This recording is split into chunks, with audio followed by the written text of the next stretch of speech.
Hey, greetings, peace. How are you? Welcome to the afternoon. This is Sistah Yaya here with another fantastic message for you.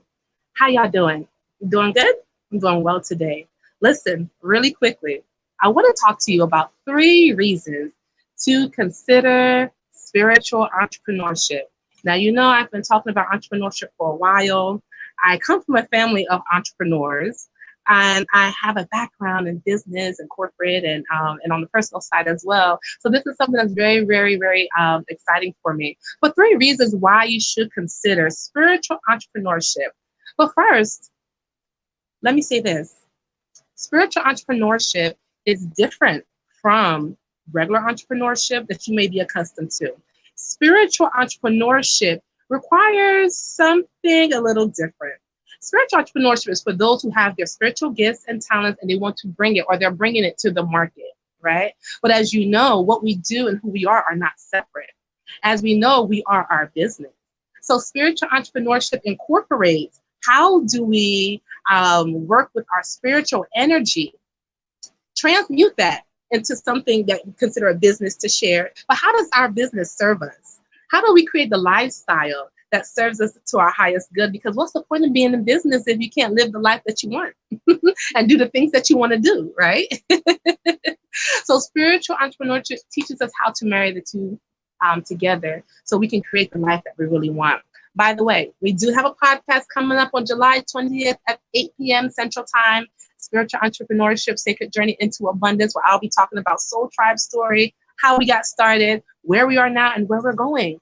All using the power of magic, prayer, intention, and doing the work. This is a different way of doing business, family. So listen, 3 things I want you to consider. Why spiritual entrepreneurship? Why? 3 things.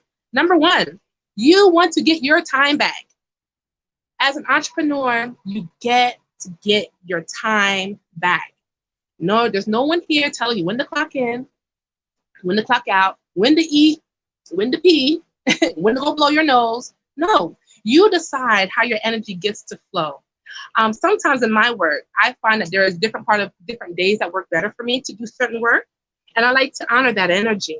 Different times of the day work better for certain type of projects. I like to honor that energy because when I honor the energy and how my energy flows throughout the day, I don't feel zapped.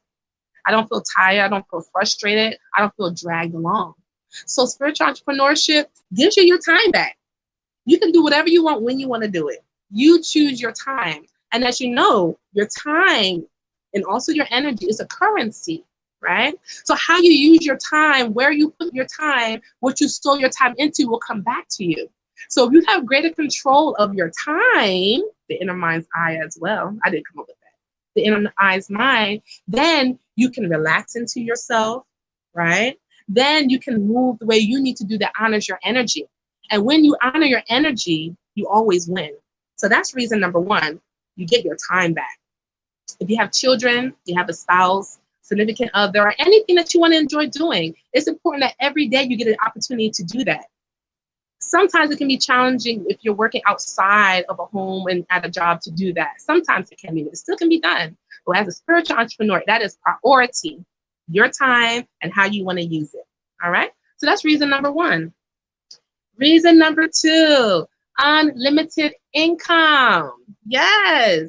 For the spiritual entrepreneur, we work on different levels. We work in the material world where we have to provide a product and service, use the internet and pay bills and go here and get inventory and do things like that. But then we also work with the spiritual, and we allow our spiritual to help us to manifest in the material. And we learn as we marry the 2 together, our work becomes more enjoyable and a lot more easier. So the amount of income you can earn goes beyond maybe some of your wildest imagination. How many of you are in business right now?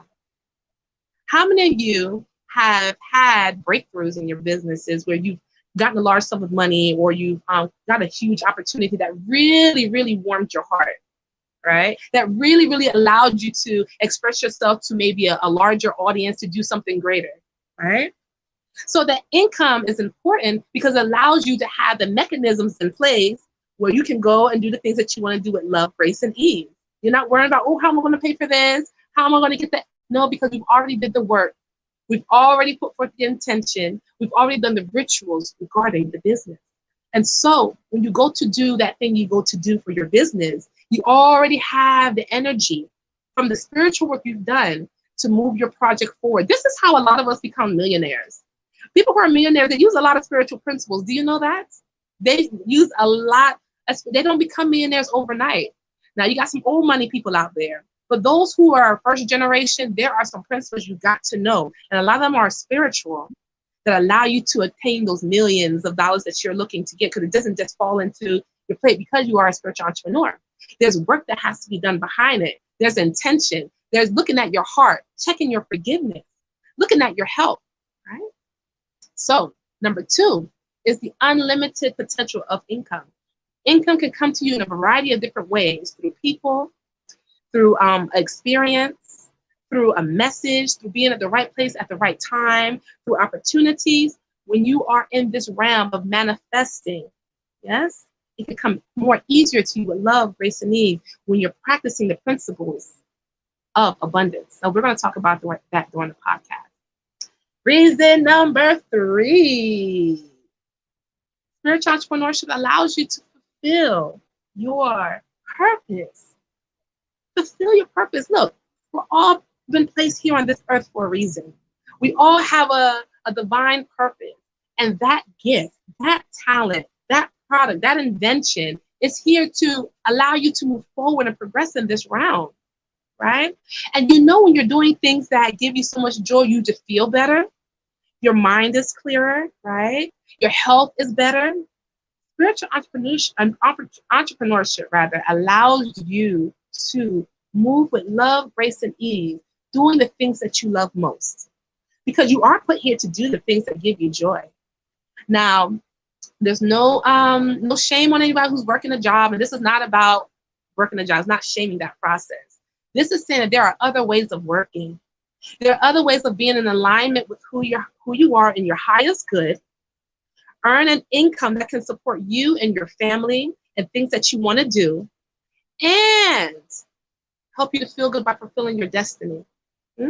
So spiritual entrepreneurship can allow you to do that, and it does. But not just for myself, but many others who are watching now and watching later, you'll see, and you have seen, how entrepreneurship has opened you up. It also requires a certain amount of spiritual work to go into it, to allow you to achieve that which you're wanting to desire. So family, those are 3 reasons why you should consider spiritual entrepreneurship as an option for you, as an option for your family. It allows you to move around the world and do a variety of different things depending on how you structure your business. It allows you to meet places, try food, and have different experiences you probably never would have had, because you're working with your own energy, right? And you're asking the power of the divine to put energy with your energy to elevate the vibration of this planet. The divine is going to cover you. The divine is going to protect you. No need to worry. So those are the reasons to consider spiritual entrepreneurship just as part of your lifestyle. If you decide to do it part-time, full-time, take your passion, take your gifts, take your talents, and allow them to work for you. Number 1, use your gifts to work for you, not the other way around. It's okay to give it away every now and then. That's all right. But when you get to a point where you've honed your skills and you've honed your talent and you're ready to bring it out to the world, just know there's an energy here to support you with that. I love you so much. Thank you for your time on this wonderful, wonderful day. I look forward to seeing you on a podcast. Remember, Spiritual Entrepreneurship Podcast. It begins. It's here. July 20th, 8 p.m. Central Time. We're going to be doing this on a monthly basis to give you some tools and some information from first-hand experience entrepreneurs. What is it like to set up a business, right? Why do I need to get a business bank account? Why do I need to set up an EIN? Why are these things important? How should I structure my life? You're welcome, Rima. Thank you for joining. How should I structure my life? How do I incorporate my family members into my business? What do I do when I'm not supported? Where do I find support? How do I manifest money? Because how do I manifest money for this business and to keep it going? Because a lot of time, any entrepreneur can tell you, sometimes we don't know where our money's coming from. And if you're in the spiritual work, you know this is all by faith. And really, Everything you do is by faith. When you get up and you move around your home, you have faith that that building, that structure you're in, is strong enough to protect you, that the roof or nothing caves in, that building is going to hold up and keep you safe. We don't think about it. When we take breath, when we speak, we don't think about how much air we take in, how much abundance is all around us. We don't think about it because we've accepted it as being part of this reality. I want to encourage you to accept abundance being a part of your reality. I want to encourage you and challenge you to accept goodness being part of your life, wealth being part of who you are, and being part of your daily experiences. Wherever you go, you're finding favor, right? People wanting to give them your money for your valuable service that you're bringing and you're offering to the world. I speak wealth into your life. I speak that the energy of worth, that you will know your worth. You will know your worth because you've come here with a purpose. You didn't come here to suffer. You came here to learn those lessons and to ascend. Entrepreneurship, if you're called to it, can help you to get there. Entrepreneurship, if you are open to its energy, that to allow you to create abundance, infinite, not just for you, but for others, in your family, in your community, it will serve you. But you got to know how to engage it. You got to know that the rules that we've taught about working a job and what business is, that might work for some people, but for the spiritual entrepreneur, it can be a little different. I'll give you an example. You can easily go online and do a Google search on how to start a business, and they can say, go do this, that, and the third. But Spirit says, no, get on Facebook, tell your story, offer encouragement, and let people send you some money and get the practice in and start that way, right? There's so many ways you can start business. Spirit may tell you, hey, you need to do a nonprofit. You may not know why. Get online, find out, join our group, find out the things that you need to do before you begin a business. First things first, housekeeping. Before you start anything, in our tradition, you have to clean. Housekeeping, spiritual housekeeping. Examining your intentions for the business. Are your intentions purely financial? And if it is, that's fine. Just be aware of that and everything that comes along with it. Is your intent to purely to do other things, to maybe build houses and housing, or to, I have a sister who's doing in Las Vegas right now, doing a lot of great work in real estate. It's a ministry for her and it serves her, right? Is that what you're called to do? Are you called to make jewelry? Right? Are you called to do makeup? Are you called to cook? Are you called to be a doula? What is your calling? What is your intention? Write that down. Because when things get a little rocky, because I'll guarantee you they will, every day is different, right? What is it that you can go back and hold on to? What I go back to and I remember is all the times the universe has trying to push me in this direction and I resisted. And every time I resisted and I did something else, did a project, went to school, did this and that, I always suffered because Spirit wanted me to be right here because they know that this work would bring me to my highest good, and they were right. Obeying my highest self, sharing words of wisdom and encouragement with you all is my work. And I'm grateful that it's been able to support me and my family and other people in the Soul Tribe. I'm really grateful for that.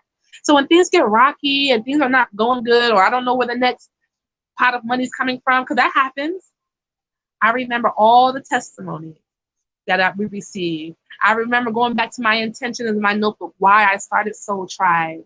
And when I do that, I'm just filled with so much gratitude for the opportunity to just have done what I've done already, with sharing with you all. And the next thing you know, the Cash App is going off, the PayPal is blowing up, the Venmo is tick-a-tick-a-tick, and it goes just like that, right? But I always go back to my original intention. Yeah, what are you doing? Why are you talking to so many people on the internet? Yes? When things get difficult, you go back and you remember why you started what you're doing. So be encouraged, beloveds. I love you. We love you. We hope to see you again if we are doing spiritual entrepreneurship that is coming up July 20th, 8 p.m. Central Time. We'll post more information. We want to see you there. I love you. Be well. Have a fantastic day. Remember, you're amazing. And I love you. Peace.